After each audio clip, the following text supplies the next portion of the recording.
Hey guys, how's it going? Mevlin here with another Epic 7 video, and today I want to quickly talk about the upcoming balance changes that's coming out on January 21st. That's around 2 weeks from when I'm making this video.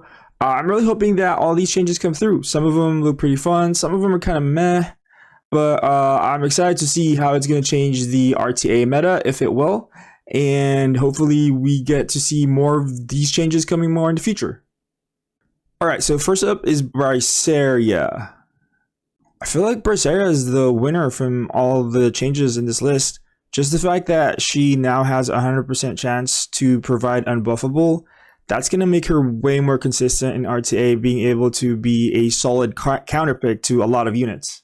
The change to her passive is kind of funny because now, she always used to counter Charon, but now she is also a Charon, which is kind of funny. It's kind of nice. We're probably going to see way less bruiser Briserias. This gives us more incentive to go damage since we are able to survive that lethal damage. Kind of funny though how Briseria counters Briseria now, because like I said, she's both a Charon and a counter to Charon. We're probably going to see two different builds for Briseria now. One would be the super fast, high effectiveness debuffer build, and we'll probably see like something like a Charon build. Maybe 200 speed with max attack crit damage. I'm kind of sad that I didn't get her because I really want her kit, just so for people who would ban my Bazaar, having a second Bazaar would be pretty nice. And yeah, she's going to change the meta completely. I can't wait. Alright, next up is Spez. This is probably the one that people are more excited for. It completely changes his kit and the way you play him. The Tieria push from S1 means he doesn't really need that much speed anymore, at least not as much as before. Every time he stuns the enemy, he now increases combat readiness by 25%. That increased stun chance on S2 is probably the scarce one in this kit right now. It's going to be 15% times 4 since it's an AoE attack. And we all know that Spez capitalizes on stunned targets, being able to penetrate damage with S3. Everything just about this S2 scares me. Also, it has a little bit more damage now too, so that's an added bonus. The most interesting one here is obviously going to be the final skill where he basically gets Elbrus. So how it works is it's similar to Haste in that so long as you are not using the skill, it's not on cooldown, you're going to get a passive in the form of Elbrus. Every time any of your allies get attacked, you have a 20% chance to counter attack with your S1. And similar to Elbrus, if that's an AoE attack, you get 3 chances to proc that Elbrus. Also, the skill resets itself when you kill a target. So long as that unit is stunned, you're going to get 100% defense spin, which means you're 100% going to kill that target, which means you're going to get this passive back again after using the skill.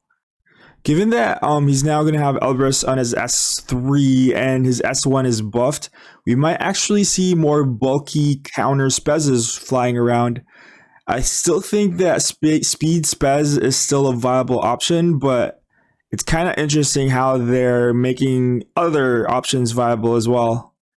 Funny enough though, the Kawerik buff at the I'm going to talk later would counter Spez because then it would lower all his cooldowns. It would pretty much negate 2 of these changes, as S2 as S3. Yeah, it's kind of funny how they buff Spez, but then they also buff a hero that completely counters the buffs that is being provided. Okay, next up we got Kawerik, and this is the unit I'm probably going to build just because he fits my playstyle completely, and also, like I said, he's going to counter Spez. I feel like we're going to see a lot of Spez in the future, so I'm thinking maybe building Kawerik would make me prepared for a lot of the Spez that will be coming out in the future. The biggest change, I think, is the fact that he now dispels 2 buffs, and that into Spez means that Spez is not going to get Elbrus, and Spez can't use the S2 60% AoE stun anymore.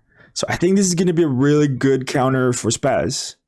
The changes to his S3 is also really strong, providing him with 2 turns of stealth. Now the defense penetration of 30% is unconditional, and the fact that it's going to silence for 1 turn on an AoE attack. It's kind of unfortunate how the stealth is on the S3 and not on the S2, since if you're bringing Kawerik, you're most likely going to open with that S2 to disrupt 1 unit. So he's not going to get that stealth for one turn, which means he's open to getting wrecked instantly.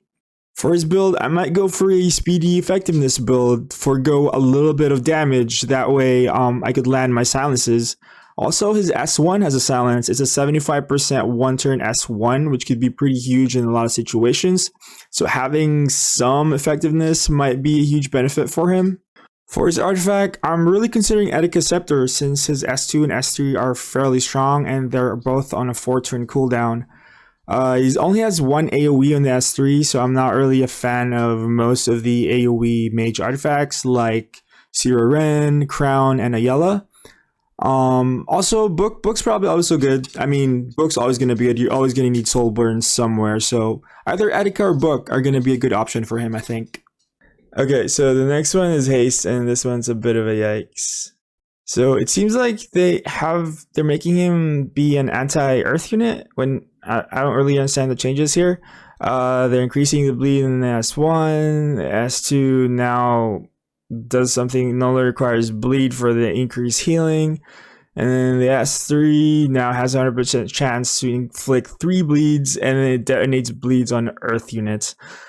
I feel like I'm missing something here.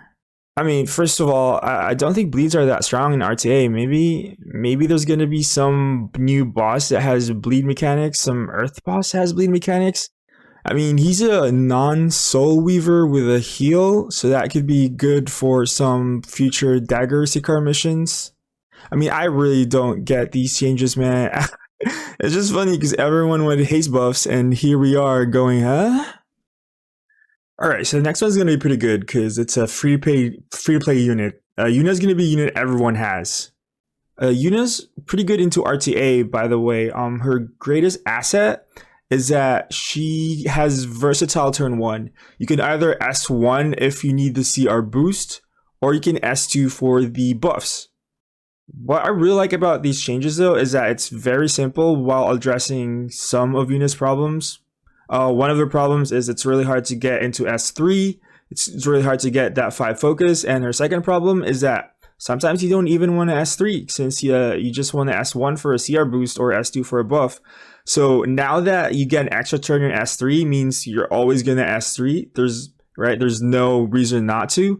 And it's a lot easier to get there since your S2 now has 1 more focus.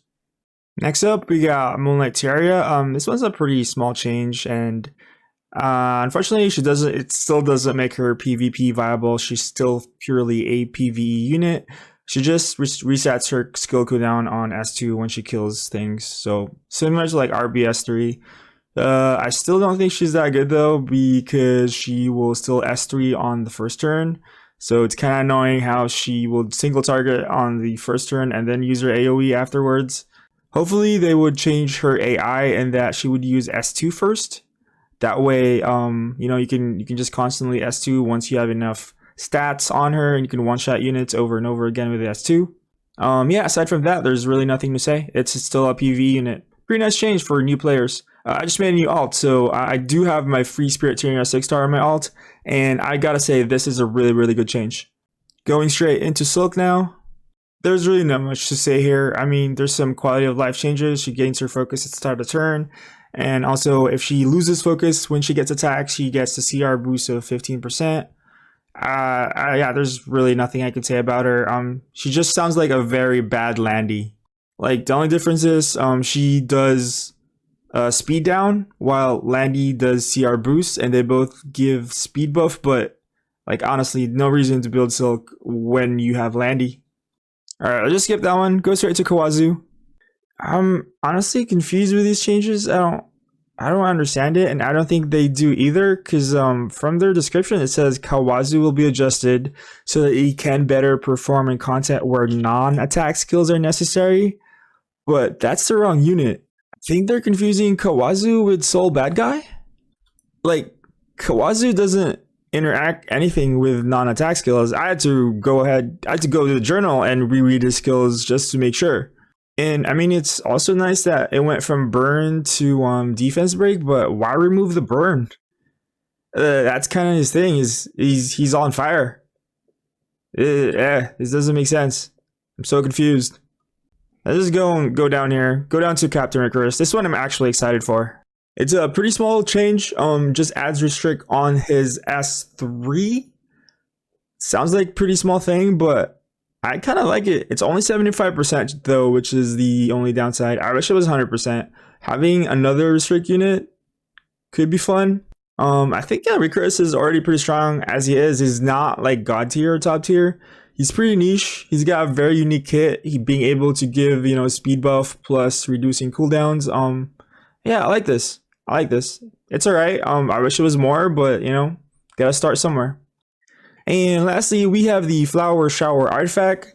This usually goes onto your free spirit Tieria. Now you no longer have to plus 30 it to get that 100% increased attack buff. It's always going to be procced, even if it's like plus 0. And you're just going to get effectiveness scaling on from 7% to 14%. Pretty good change. Like I said, no longer need to upgrade your Flower Shower on your free spirit Tieria if you're a new player, but still not RTA relevant. So yeah, don't really care. And that's it. Pretty fun changes. Most of them are up here. I think Briseria probably the best change. Specimen says probably close number 2. Between Yuna and Kawerik, I think Kawerik had the better changer, and Yuna was also pretty good. And Captain Rikoris, number 5. Everyone else was kind of a why bother. And that's the end of the video. Let me guys know what heroes you're planning to build or like regear. Yeah, which one are you most excited for? Anyways, I'm a Twitch streamer. Links in the description below. If you guys want to hang out in my Discord as well, that would be below. If you guys have questions or you're just bored and want to say hi. And anyways, I'm gonna go sleep. I'll see you guys later. Peace out.